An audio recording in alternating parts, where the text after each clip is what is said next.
नमस्कार। पुनः हम संस्कृत के परिचयात्मक पद्धति में आज जो संस्कृत का अपना लोकोत्तर वैशिष्ट है और उसके व्याकरण का जो प्रभाव है उस पर पुनः हम अग्रसर होते हैं।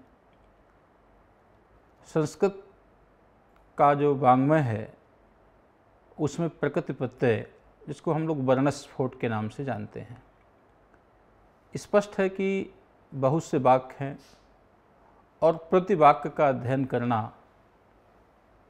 असंभव है। अनंत वाक्य हैं और इतना काल किसी के पास नहीं है कि जिन समस्त वाक्यों का अध्ययन कर सकें, क्योंकि ये उपाय नहीं है, अनभ्युपाय है। अतः हमारे आचार्यों ने वाक्यों में पद की कल्पना और पदों में भी प्रकृति प्रत्यय विभाग की कल्पना को स्पष्टता और बहुत व्यवस्थित रूप दिया है, जिसका एक परिणाम हमें समग्र वाक्यों के पदों के अर्थ को समझने में बहुत ही सुविधा प्राप्त होती है। और यही संस्कृत का एक अपना एक विलक्षण धर्म बनता है, जिसके कारण से समस्त भाषाओं में उच्च स्थान को हमेशा संस्कृत प्राप्त करती रही है। आज देखते हैं कि बहुत से प्रत्यय हैं जो प्रत्यय केवल पद के स्वरूप का भी विवेचन करते हैं। जैसे रामः बनाते हैं, राम शब्द से सु आता है और तमाम प्रकृति के संबंधी कार्य करके हम रामः की व्यवस्था को संपन्न करते हैं। कुछ प्रत्यय ऐसे हैं कि जिनसे अर्थ का परिवर्तन भी होता है। जैसे हम एक प्रयोग लेते हैं द्विपदा और द्विपदी, इस प्रकार की बात करते हैं। तो जब ऋक् का वाचक है तो पादोन्नतरस्याम की व्यवस्था होती है, द्विपदा इस प्रकार का प्रयोग बनता है। और जब ऋक् का प्रयोग हम नहीं करते हैं या वैकल्पिक व्यवस्था को देखते हैं तो द्विपदी इस प्रकार का प्रयोग हम करते हैं। एक चीज़ और देखते हैं कि जब आशीर्वाद अर्थ होता है तो उसमें जीविका शब्द का प्रयोग करते हैं। जहाँ किसी आयु भोजन का साधन है या व्यवहार का साधन है, वहाँ जीविका शब्द का प्रयोग करते हैं। और जहाँ आशीर्वाद की मात्र की प्रतीति होती है, वहाँ इत्व की व्यवस्था को हम नहीं करते हैं, तो वहाँ जीविका शब्द का प्रयोग करते हैं। और जैसे ऋक् है और पहले अर्थ में उससे भिन्न अर्थ की बात करते हैं, और जीविका अर्थ जहाँ व्यक्ति है और दूसरे अर्थ में हम आशीर्वाद की भी कल्पना हम करते हैं। एक बात देख सकते हैं कि जहाँ लिंग का भी बहुत बड़ा प्रभाव है, स्त्रीलिंग, पुल्लिंग, नपुंसकलिंग, जो तिलिंग है हमारे यहाँ, ये भी अर्थभेद की व्यवस्था में सहायक बनते हैं। मान लिया एक शब्द आता है पीलुर, जब इसको हम पुल्लिंग में प्रयोग करते हैं तो यही शब्द पीलु शब्द वृक्ष का वाचक होता है, और जब इसको हम नपुंसक लिंग में प्रयोग कर देते हैं तो फल का भी वाचक हो जाता है। और विशेष करके जो प्रकृति प्रत्यय का संबंध है, ये भी अर्थ की अवधारणा में अपना एक बहुत बड़ा स्थान रखता है। और उसमें से जो कारक है, क्योंकि भाषा, संस्कृत भाषा एक तो शब्द का भी अनुसंधान करती है और अर्थ का भी अनुसंधान करती है।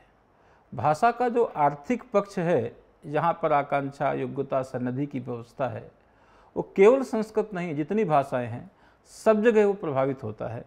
आकांक्षा, योग्यता, सन्निधि यदि ना हो, परस्पर वाक्यों में संबंध ना हो, परस्पर पदों में संबंध ना हो, तो कोई भी भाषा अनर्थक हो जाएगी।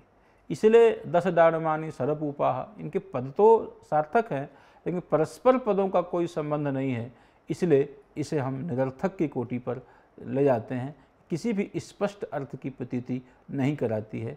इसलिए हम देखते हैं कि परस्पर वाक्यों के संबंध में कारक का बहुत बड़ा एक अपना महत्व है। हमारे यहाँ कारक का अभिप्राय है जो क्रिया से जुड़े या क्रिया को उत्पन्न करे, उसे हम कारक कहते हैं। इसलिए संबंध को कारक की व्यवस्था में नहीं माना जाता है। संबंध का प्रातिपदिकार्थ का प्रातिपदिकार्थ के साथ ही परिवसान हो जाता है, वहीं पर उसको हम जानते हैं। इस प्रकार से कारकों की व्यवस्था भी हम अपने रूप में देखते हैं। और कारक के साथ कुछ जो ऐसी विभक्तियां हैं जो उपपद का अनुसंधान करती हैं, उपपद विभक्ति में जैसे एक उदाहरण के लिए देखते हैं, हमारे यहाँ एक प्रयोग आता है सुषुप्तम, और दूसरा प्रयोग देखिए मूर्धन्य सकार है सुषुप्तम। एक जगह है हम जब सत्व नहीं करते हैं तो वहाँ पर कर्म प्रवचनी संज्ञा हो जाने से सुषुप्तम, तो वहाँ पर क्या होता है, जब कर्म प्रवचनी संज्ञा हो जाती है तो साधुता का प्रतीति हो जाती है, और जब कर्म प्रवचनी नहीं संज्ञा होती है उससे भिन्न अर्थ आता है, तो वहाँ प्रशंसा के, वहाँ सत्व घटित मूर्धन्य सकार का रूप आता है।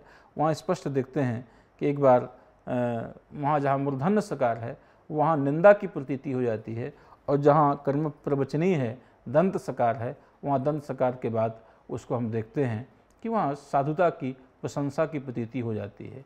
और एक चीज़ है, उपपद का अभिप्राय है कि जो पद के साथ संबंध स्थापित करे उसी विभक्ति का नाम क्या है, पद को निमित्त मान करके जो उत्पन्न हो उस विभक्ति का नाम क्या है, उपपद विभक्ति है।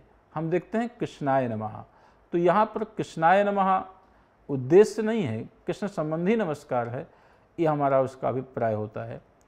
और देखिए जो संस्कृत पर लोपागम वर्ण व्यवस्था है ये भी अपने रूप में बहुत व्यवस्थित है, कहाँ कैसे आएगा, लोप कहाँ करना है, आगम कहाँ करना है, और विकार की व्यवस्था कहाँ है, ये भी एक संस्कृत के रूप में, धातु प्रकृति वही है लेकिन लोपागम वर्ण व्यवस्था से हम उसके विभिन्न रूपों की कल्पना करते हैं, और वह लोपागम वर्ण व्यवस्था अनेक शब्दों को निष्पन्न करते हुए विविध अर्थों के प्रति कारण भी मानी जाती है। एक उदाहरण देखते हैं कि स्वाभाविक जो लोकोक्ति है, लोक का अर्थ है, वहाँ भी हमारे शब्दों के द्वित्व की व्यवस्था से अभिव्यक्त होते हैं। उदाहरण एक बहुत प्रसिद्ध सूत्र है नादिन्या कोशे पुत्रस्य, तो यहाँ पर क्या है, जब आक्रोश गम्य मान होता है आपका, तो वहाँ क्या है, पुत्रत्रादिनी सर्पणी तमसिपा, जहाँ स्वाभाविक बात कहना है वहाँ हम द्वित्व की व्यवस्था को देखते हैं, और जहाँ हमको क्रोध करना है तो वहाँ पर द्वित्व की व्यवस्था को हम अलग ढंग से, आक्रोश का जहाँ तकार का लोप इत्यादि की या पुत्र शब्द का द्वित्व का विधान नहीं होता है वहाँ पर हम आक्रोश की व्यवस्था को देखते हैं। इसी प्रकार से समास भी हमारे यहाँ संस्कृत भाषा में बहुत ही महत्वपूर्ण स्थान रखता है, जहाँ पर देखते हैं कि दो पद होते हैं, दो पदों को मिला करके समास की व्यवस्था कर देते हैं। जैसे इस बहुत प्रसिद्ध उदाहरण है राज्ञः पुरुषः राजपुरुषः। समास की बहुत बड़ी व्यवस्था है, समास भी कई प्रकार के होते हैं, इसको हम अव्ययीभाव, तत्पुरुष, कर्मधारय, द्विगु और बहुव्रीहि इत्यादि के रूपों में हम समझते हैं। समास में भी एक व्यवस्था है कि जहाँ पर कुछ समास का अभिप्राय है एकार्थी भाव और विपेक्षा। विपेक्षा में सामान्यतः वही अर्थ रहता है जो विग्रह के पहले, विग्रह अवस्था में हम दिखाते हैं, वही अवस्था लक्षणा के द्वारा या अभिधा एकार्थी भाव शक्ति के द्वारा उसको हम वहाँ ले जाते हैं। लेकिन कुछ ऐसी चीज़ें हैं, जैसे एक उदाहरण के लिए हम देखते कृष्ण सर्प शब्द का प्रयोग होता है, तो कृष्ण चासु सर्पा, कृष्ण सर्पा इस प्रकार का विग्रह हम नहीं दिखाते हैं, क्योंकि जो कृष्ण सर्प शब्द है एक जाति विशेष के अर्थ का अभिधान करता है। उसी प्रकार से बहुव्रीहि में भी समानाधिकरण बहुव्रीहि की व्यवस्था है, और कंठे कालाह इत्यादि जो प्रयोग आते हैं वहाँ व्यधिकरण बहुव्रीहि की भी व्यवस्था है। कर्मधारय दोनों पदों का समान रूप से अर्थ का अभिधान करता है। कर्मधारय में दोनों पद मिल करके अभिन्नतया समानाधिकरण संबंध से अर्थ की व्यवस्था करते हैं। और द्विगु समास, ये द्विगु समास की बहुत बड़ी एक नियम, अकारांतोत्तर पद द्विगु स्त्रियामिष्टः, जहाँ पर अकारांतोत्तर पद द्विगु होता है उसका हम स्त्रीलिंग में प्रयोग करते हैं, और यह संख्या पूर्व द्विगु के नियम से प्राय करके प्रवृत्त होता है। और बहुव्रीहि समास में अन्य पदार्थ की प्रधानता होती है। द्वंद्व समास की विशेषता यह है, यद्यपि साहित्य में होता है लेकिन जितने पद इसको हम समाविष्ट कर सकते हैं, संसार के सारे पद अगर एक पंक्ति में, एक पद में सारे पदों को कहना है, सारे प्रातिपदिकों को कहना है, तो द्वंद्व समास अपना सामर्थ्य रखता है। इसलिए द्वंद्व समासकस्याहम करके भगवान ने इसको अपना स्वरूप बताया है। तो द्वंद्व की अपनी विशेषता है। मैं समझता हूँ कि समास के जो अवान्तर भेद हैं, कहीं कहीं किस अर्थ में समास होता है, जहाँ निंदा की प्रतीति होती है वहाँ समास की व्यवस्था करते हैं, और जहाँ निंदा की प्रतीति नहीं है वहाँ समास का अभाव कर देते हैं। तो इस तरह से अलग अलग व्यवस्थाओं को देखा जाता है। हम ये मान चुके हैं कि समास के विविध रूप हैं। भाषा के नियंत्रण में समास की जो कहीं पूर्व पद का प्रयोग कर देते हैं, कहीं पर उत्तर पद का भी प्रयोग कर देते हैं। उदाहरण के लिए अर्ध पिप्पली शब्द का प्रयोग करते हैं, वहाँ पिप्पल्यार्धम इस प्रकार का वाक्य बनता है। इस तरह से संस्कृत के वाङ्मय को संभालने के लिए, समझने के लिए जो ये स्थिति आ जा रही है, वो समास की और अन्य प्रत्ययों की भी बहुत बड़ी उपयोगिता होती है। हम आज इस पाठ पर इतना ही अध्ययन करते हैं और अग्रिम पाठ पर इसके संबंध में कुछ और भी बातें हम करेंगे। धन्यवाद।